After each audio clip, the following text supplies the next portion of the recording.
ආයුබෝවන් ඔබ එක්වන්නේ අද දෙරණ මධ්‍යහන ප්‍රධාන පුවත් විකාශයත් සමගින් ප්‍රථමයෙන් පුවත් සිරස්තල. කොවිඩ් නිව්මෝනියාව පිළිබඳ IDH රෝහලෙන් විශේෂ අනාවරණයක්. පෙනහළු ගර්තවල සිත්ති අකර්මණ්‍ය වෙලා මිය යනවා.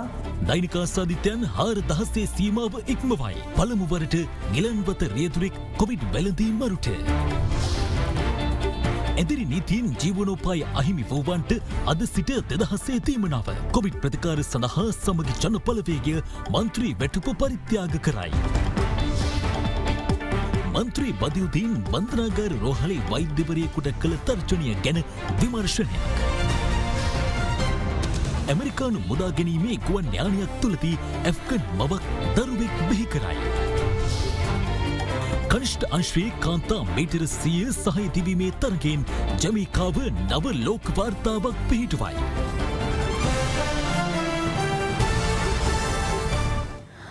මහනුවර ඇසල පෙරහැර මංකල්ලේ අවසන් රන්දෝලි මහා පෙරහැර ඊයේ රාත්‍රියේ වීථි සංචාරය කළා. මෙවර පෙරහැරේ දළදා කරඬුව වැඩමවනු ලැබුවේ නැදුන්ගමුවේ රාජා මංගල හස්තියා විසින්. මහනුවර ඇසල පෙරහර මංගල්ලේ අවසන් රන්දෝලි මහා පෙරහැර ඊයේ පස්වරු 6:44ට යෙදුණු සුබ මොහොතින් වීදි සංචාරය ආරම්භ කළා. අවසන් රන්දෝලි මහා පෙරහැරේ දළදා කරඬුව වැඩමවනු ලැබුවේ නැදුන්ගමුවේ රාජා මංගල හස්තියා විසින්. කරඬුව රැගත් නැදුන්ගමුවේ රාජා හස්තියා දළදා මාලිගාවේ පඩිපෙළට යොදා තිබූ පාවඩය පාදයෙන් සහ හොඬවැලෙන් සකස් කර ගනිමින් ගමන් කරන අයුරු ඇතුළත් වීඩියෝව සමාජ මාධ්‍යවල මහත් අවධානයට ලක් වුණා. ශ්‍රී ගෞතම ධාඩාමුනි ප්‍රණමාමිත සරණම්.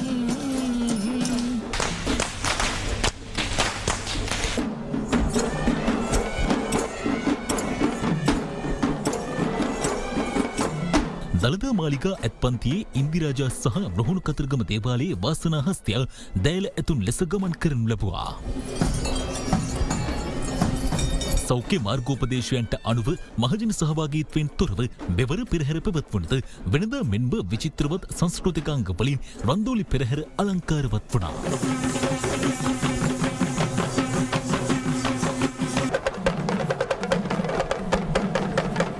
දළදා මාලිගාවෙන් ආරම්භ වූ පෙරහැර දළදා වීදිය, යටිනුවර වීදිය, කන්දේ වීදිය, ඩී.එස්. සේනානායක වීදිය ඔස්සේ පැමිණ රජ වීදියෙන් ඉහළට විත් මාලිගාවට යලි කිවිදීම සිදු වුණා.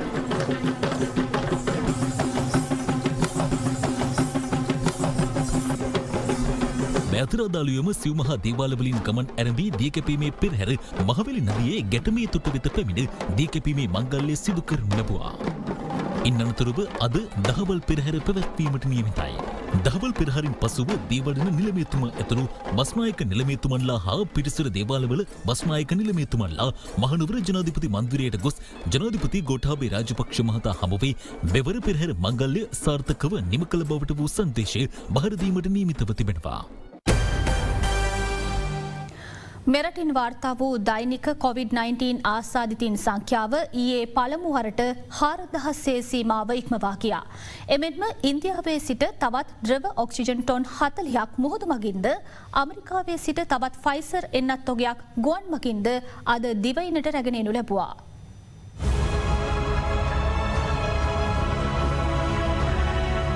දෛනික හඳුනාගත් කොවිඩ් ආසාදිතයන් සංඛ්‍යාව 4000 ඉක්මවමින් ඊයේ නව ආසාදිතයන් 4304 දෙනෙකු හඳුනා ගැනුණා. දෛනික ආසාදිතයන් 4000 සීමාව ඉක්මවා ගිය පළමු අවස්ථාව මෙයයි. ඒ අතරින් 22 දෙනෙකු විදේශගත වස්විට මෙරටට පැමිණි පුද්ගලයන් වනවා. ඒ සමග මෙරට සමස්ත කොවිඩ්-19 ආසාදිතයන් සංඛ්‍යාව 3,90,000 දක්වා ඉහළ ගියා. ප්‍රතිකාර සහ නිරෝධායන කාල සීමාව අවසන් කළ සංඛ්‍යාව 3,42,159ක්. ඒ අනුව තවදුරටත් රෝහල්ගතව ප්‍රතිකාර ලබන පුද්ගලයන් සංඛ්‍යාව 40,475ක්. තවත් කොවිඩ් මරණ 183ක් සෞඛ්‍ය සේවා අධ්‍යක්ෂ ජනරාල්වරයා ඊයේ තහවුරු කරනු ලැබුවා. මෙම මරණ සිදුව තිබුණේ අගෝස්තු 21 වෙනිදායි. ඒ අනුව මෙරට සිදු වූ සමස්ත කොවිඩ් මරණ සංඛ්‍යාව 7366ක් දක්වා ඉහළ ගොස් තිබෙනවා. රත්නපුර ශික්ෂණ රෝහලට අනුයුක්තව සේවය කළ ගිලන්වත රියදුරෙක්ද ඊයේ මරණයට පත් වුණා. වසර 20ක කාලයක් ගිලන් වූ ජනතාව වෙනුවෙන් සේවය කළ 57 හැවිරිදි B.A. අමරජීව මහතා නිවිතගල ප්‍රදේශයේ පදිංචිකරුවෙක්. කොවිඩ් ආසාදිතව මිය ගිය පළමු ගිලන්වත රියදුරා වන්නේද ඔහුයි. එමෙන්ම රත්නපුර ශික්ෂණ රෝහලේ මෘත ශරීරාගාරයේ ඊයේ පස්වරුව වන විට කොවිඩ් ආසාදිතව මිය ගිය පුද්ගලයන්ගේ දේහ මෙලෙස තැන්පත් කර තිබුණා.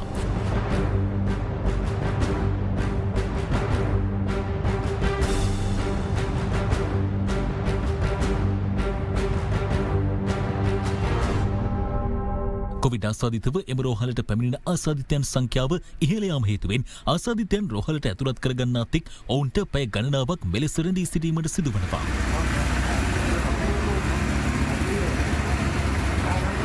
මෙරට කොවිඩ් ආසාදනයෙන් සිදු වූ මරණ බහුතරයකට හේතුව කොවිඩ් නියුමෝනියාව ඇතිවීමට පෙර සිදුවන පෙනහළු සංකූලතාවක් බවට කරුණු අනාවරණ කරගෙන තිබෙනවා. මේ වෙනකොට අපි 100කට අධික ප්‍රමාණයක් සම්පූර්ණ පශ්චාත් මරණ පරීක්ෂණ කොවිඩ් ආසාදිත වූ පුද්ගලයන්ගේ කරලා තියෙනවා. මේ පෙනහළු සහ අභ්‍යන්තර ඉන්ටර්න් වල සිදුවෙන වෙනස්කම් අපි නිරීක්ෂණය කරලා තිබෙනවා. මෙම පශ්චාත් මරණ පරීක්ෂණ වලින් 30% පමණ පුද්ගලයන් මිය ගොස් තිබෙන්නේ කොවිඩ් නියුමෝනියා තත්ත්වය නිසා. ඒ වගේම ඊටත් වඩා අඩු ප්‍රතිශතයක් මේ ලේ කැටි ගැසීම නිසා ඒවා පෙනහළු වල හිරවි මිය යන්නට පුළුවන්.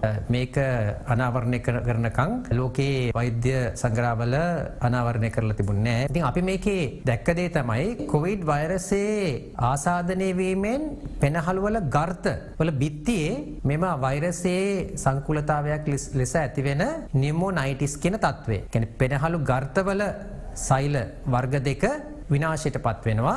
මේ විනාශයට පත්වීම කරනකොට ගර්ත බිත්ති විනාශ වී මෙම සෛල ගර්ත ඇතුළට කඩාගෙන වැටීමේ ප්‍රතිඵලයක් ලෙස හයලයින් මෙම්බ්‍රේන් ෆෝමේෂන් කියන තත්ත්වයක් ඇති වෙනවා. මෙම තත්ත්වය තමයි මේ කොවිඩ් වෛරසයේ පෙනහළු ආසාදනයේ මුල් අධීරයේ ඇතිවෙන තත්ත්වය. ඉන්පසු කොවිඩ් නියුමෝනියා කියන තත්ත්වයට මේක හැරෙන්න පුළුවන්. මෙරට කොවිඩ් මර්ධන එන්නත් කරන වැඩසටහනට අවශ්‍ය තවත් ෆයිසර් එන්නත් 76000ක තොගයක් අදාළුවම දිවයිනට රැගෙන එනු ලැබුවා. අද දින ගුවන්තොටුපළ වාර්තාකරු පැවසුවේ අලුයම 2:15ට කටර් එයාර්වේස් ගුවන් සේවයට අයත් යානයකින් මෙම එන්නත් තොගේ රැගෙන ආපවයි. පසුව එම එන්නත් තොගේ නාරහිම්පිට පිහිටි රුධිර පාරමිලයෙන් මධ්‍යස්ථානයේ වෙත ගෙනවිත් අධිශීතකරණවල තැන්පත් කෙරුණා. එමෙන්ම චීනයේ නිෂ්පාදිත තවත් සයිනෝෆාර්ම් එන්නත් මාත්‍රා මිලියනයක් හෙට දිවයිනට රැගෙන ඒමට නියමිතව තිබෙනවා. මෙරට පිහිටි චීන තානාපති කාර්යාලය සඳහන් කළේ ඊට අමතරව තවත් එන්නත් මාත්‍රා මිලියන 2ක් අගෝස්තු මාසයේ අවසන් වීමට පෙර මෙරටට ගෙන ඒමට නියමිත බවයි. දැනට භාවිතයට ගන්නා ඇස්ට්‍රාසෙනෙකා, සයිනෝෆාර්ම්, ස්පුට්නික් V, ෆයිසර් හා මොඩර්නා යන එන්නත්වල පළමු හා දෙවන මාත්‍රා ඊයේ පුද්ගලයන් 52417 දෙනෙකුට ලබා දී තිබෙනවා. කොවිඩ් මර්ධන එන්නත් කරන වැඩසටහන අද දිනෙත් දිස්ත්‍රික් රැසකදී ක්‍රියාත්මකයි. මෙතෙක් පළමු මාත්‍රාව ලබා නොගත් වයස අවුරුදු 60ට වැඩි සහ බරපතල රෝගාබාධ සහිතව එක්තැන්ව සිටින පුද්ගලයන්ට නිවසටම ගොස් එන්නත් ලබා දීමේ යුද හමුදා ජංගම එන්නත් කරන වැඩසටහනද ක්‍රියාත්මක වනවා.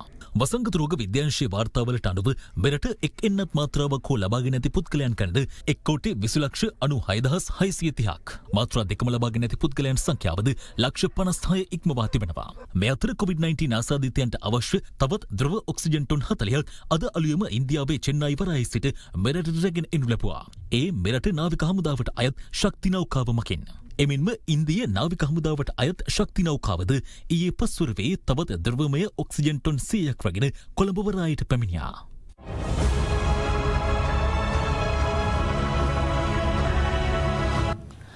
නිරෝධායන ඇඳිරි නීතිය ක්‍රියාත්මක කිරීමත් සමග ජීවනෝපාය අහිමි වූ කොළඹ දිස්ත්‍රික්කයේ පුද්ගලයන් සඳහා රුපියල් 2000 දීමනාව ලබා දීම අද සිට ආරම්භ කෙරෙනවා.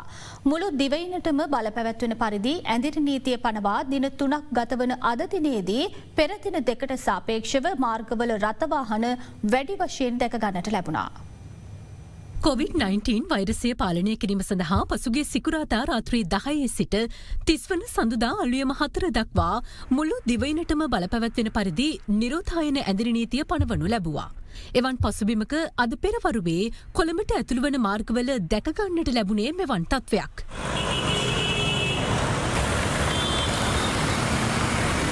ප්‍රධාන නගරවලට ඇතුළුවන ස්ථානවලදී පොලිසිය සහ යුද හමුදාව රථවාහන පරීක්ෂා කරනු ලැබුවේ මෙලෙසින්.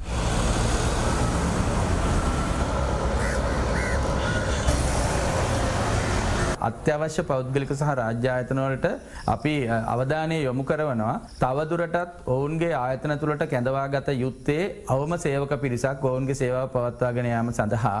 ඒ වගේම අපි ආවේක්ෂණ පද්ධතිය සඳහා ඔවුන්ට නියම කරලා තියෙන අහඹු රැපිඩ් ඇන්ටිජන් පරීක්ෂණ සහ PCR පරීක්ෂණ ඔවුන් තවදුරටත් කළ යුතු වෙනවා. එහෙම නැති වුණොත් අපිට ඉදිරියට මේ පෞද්ගලික සහ රාජ්‍ය ආයතන හරහා විශාල ව්‍යසනයක් නිර්මාණය වෙන්න පුළුවන්. මේ පෞද්ගලික සහ රාජ්‍ය ආයතන වලට කැඳවීම කරනකොට වෙනකොට ඒ කැඳවීම් පත්‍ර අවභාවිතා කිරීම සඳහා කිසිදු ඉඩක් තියන්න එපා කියලා ආයතන ප්‍රධානීන්ගෙන් අපි ඉල්ලනවා.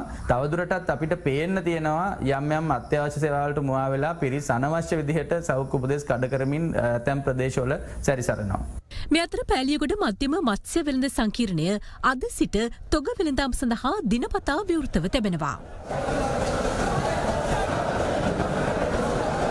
අද දිනත් පෙර පරිදිම දැසන තොග වෙළඳාම් කටයුතු ආරම්භ කරා. මින් ඉදිරියේම සම්පූර්ණ තොග වෙළඳාම් පමණයි මේ සිද්ධ කරන්නේ. මේ ආණ්ඩුවෙන් කරපු දේ නම් අපිට මේ මාළු වෙළඳ ලොකු දෙයක් මේක නම් බඩගෝස්තරේ නිවා ගන්න විදියට අපිට මේ සලසලා දීපේක ලොකු දෙයක්. මේ අතර නිරෝධායන ඇදිරි නීතිය ක්‍රියාත්මක කිරීමත් සමග ජීවනෝපාය අහිමි වූ කොළඹ දිස්ත්‍රික්කයේ පුද්ගලයන් 2,50,000කට වැඩි පිරිසකට රුපියල් 2,000 දීමනාව ලබා දීම අද ආරම්භ කිරීමට නියමිතයි.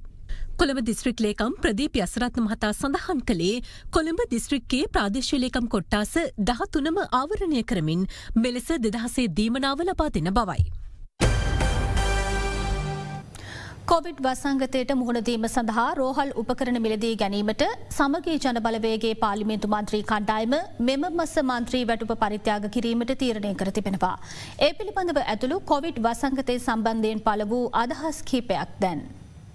විපක්ෂ නායක සජිත් ප්‍රේමදාස මහතා ප්‍රමුඛ සමගි ජනබලවේගයේ පාර්ලිමේන්තු මන්ත්‍රී කණ්ඩායමේ රැස් වී කොවිඩ් වසංගත තත්ත්වය සම්බන්ධයෙන් සාකච්ඡා කර තිබෙනවා. එහිදී මන්ත්‍රී කණ්ඩායම තීරණය කර තිබෙන්නේ කොවිඩ් වසංගතයට මුහුණ දීම සඳහා රෝහල් උපකරණ මිලදී ගැනීමට මෙම මස මන්ත්‍රී වැටුප පරිත්‍යාග කිරීමටයි. සමගි ජනබලවේගය මේ වෙනකොටත් මන්ත්‍රී අරමුදලක් හදලා තිබෙනවා. COVID-19 වසංගතෙන් පීඩාවට පත්වලා ඉන්න රෝගීන් වෙනුවෙන් උපකරණ ලබා දීමේ අරමුදලක්. අපි අපේ මන්ත්‍රී අරමුදලෙන් ඒ සඳහා මුදල් ලබා දෙන්න සියලු ක්‍රියාමාර්ග ගනිමින් තිබෙන්නේ. අපි කියන්නේ රජයේ සේවකයන්ගේ වැටුප් කප්පාදුව කියන එක තව එකක්. මේ දිනවල ඔවුනුත් මුණ දෙන අර්බුදය අපිට තේරුම් ගන්න පුළුවන්. ආණ්ඩුව කරන්න ඕන පළමුව Taman ආදර්ශයක් දෙන එක. විශේෂම මුස්ලිම් මගේ සහෝදරයන්ට ඉල්ලීමක් කරනවා කිසි කෙනෙක් බය වෙන්න එපා ඉන්ජෙක්ෂන් ගහගන්න.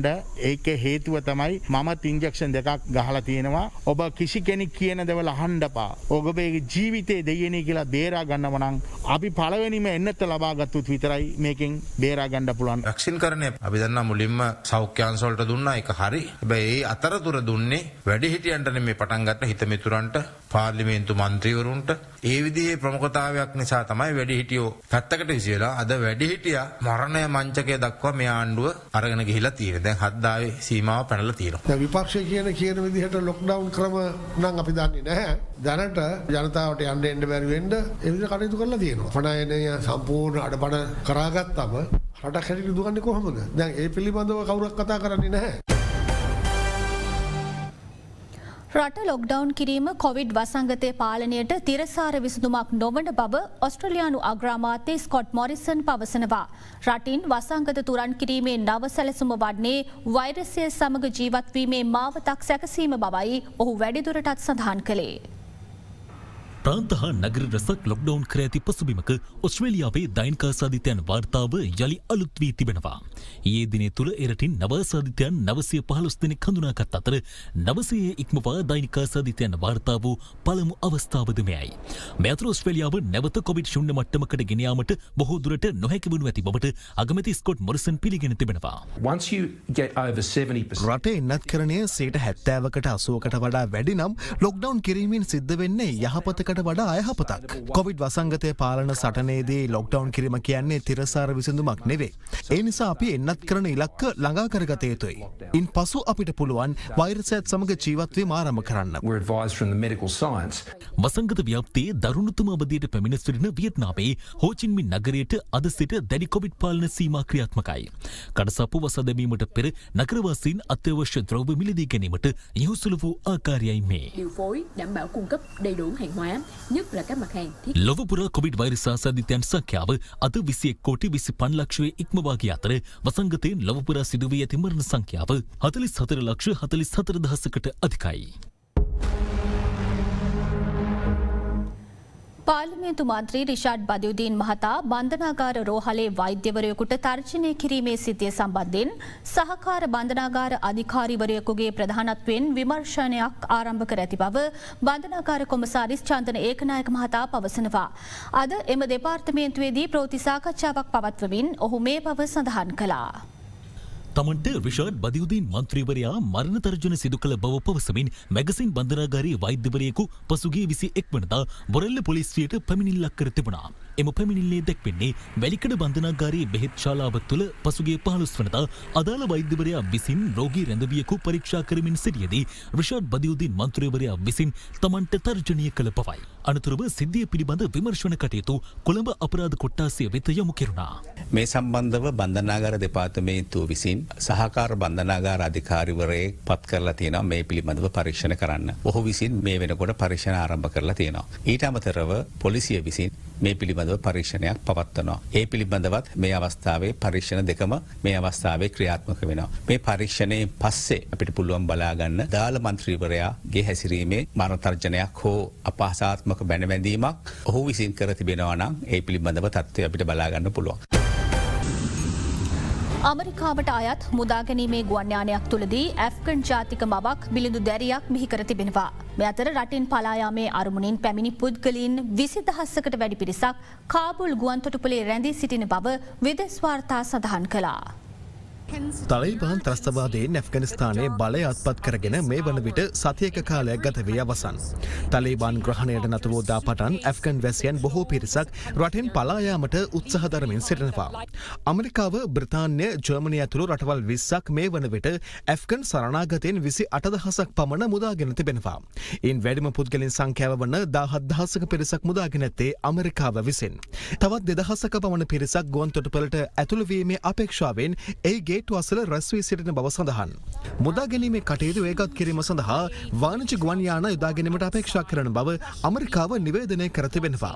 ගුවන්තොටුපළේ අධික තදබදය හේතුවෙන් මේ වන විට පුද්ගලයන් 20 දෙනෙක් පමණ මිය ගොස් තිබෙනවා. එහිදී ඇතැම් මරණ සිදු වී තිබුණේ දැඩි තෙරපීමට ලක්වීමෙන්. කෙසේ වෙතත් සෙසු දිනවලට සාපේක්ෂව ඊයේ ගුවන්තොටුපළ සංසුන් ස්වභාවයක් ගෙන තිබූ බව විදෙස් වාර්තා පැවසුවා. මේ අතර අමරිකානු මුදා ගැනීමේ ගුවන් යානයක් තුළදී ඇෆ්ගන් ජාතික මවක් බිලිඳු දැරියක් බිහි කර තිබෙනවා. ජර්මනියේ රැම්ස්ටීන් ගුවන් කඳවුර බලාපියාසර කරමින් සිටියේදී මේ දරු උපත සිදු වී තිබුණා.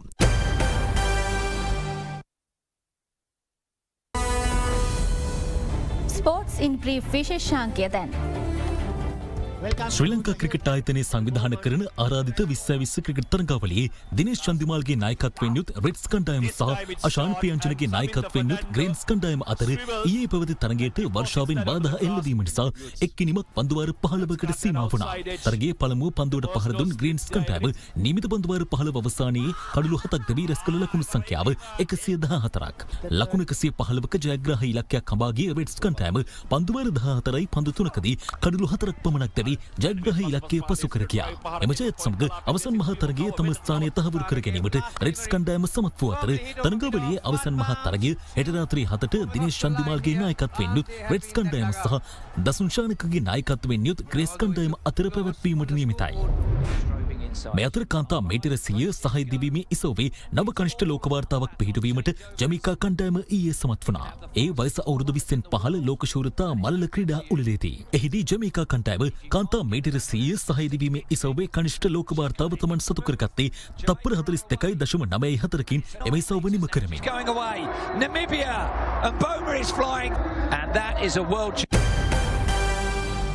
මනුසත් දෙරණ දියත් කරන සමාජ සත්කාර වැඩසටහන් පිළිබඳ පැහැදුණු විදෙස් රටවල වෙසෙන ශ්‍රී ලාංකිකයින් තවදුරටත් මනුසත් දෙරණ සමග අත්වැල් මැද ගනිමින් සිටිනවා. ඒ අනුව අමරිකාවෙන් හා ප්‍රංශයෙන් මනුසත් දෙරණට ලද පරිත්‍යාග වලින් දුෂ්කර ගම්මානවලට හා රෝහල්වලට අවශ්‍ය පහසුකම් සැලසීමට පසුගියදා කටයුතු කළා. මනුසත් දෙරණ සියල්ලට ප්‍රථම මිනිස්කම. අමරිකාවේ ලොස් ඇන්ජලිස් නුවර තජ්ජිත් නර්තන ආයතනයේ නර්තනාචාර්ය ප්‍රසන්න යමසිංහ මහතාගේ සංකල්පයකට අනුව ආරම්භ කරන ලද තජ්ජිත් සත්කාර වැඩසටහන මගින් පසුගියදා මනුසත් දෙරණට ප්‍රදානය කළ මුදල් ආධාර යොදා ගනිමින් සකසාගත් වියලි ආහාර ද්‍රව්‍ය මළු 10කට අධික සංඛ්‍යාවක් වවුනියාවේ ගම්මාන කිහිපයක ජනතාවට ලබා දෙනු ලැබුවා. ශ්‍රී ලංකා යුද හමුදාව සහ මනුසත් දෙරණ එක්ව එම ආධාර බෙදාදීම සිදු කෙරුණා. මේ වවුනියා දිස්ත්‍රික්කය ගත්තාම දුප්පත් මිනිසුන් ජීවත් වෙන නොයෙක් ආර්ථික අපහසුතාවලින් ජීවත් වෙන පිරිසක් තෝරාගෙන මේ විදිහට මනුස්සත් දෙන්න අපේ පින්වත් පිරිස එකතු වීම ගැන පින් අනුමෝදන් කළා වහන්සේ වශයෙන්. මීට සමගාමීව ප්‍රංශය කේන්ද්‍ර කරගනිමින් සිටින ශ්‍රී ලාංකිකයන්ගේ එකමුතුවෙන් සැදුම්ලත් ජාත්‍යන්තර කලන මිතුරු සංවිධානය මනුස්සත් දෙරණ හරහා රාගම රෝහලට සහ මේගමුව රෝහල සඳහා අවශ්‍ය වෛද්‍ය උපකරණ ලබා දීම පසුගියදා සිදු කෙරුණා.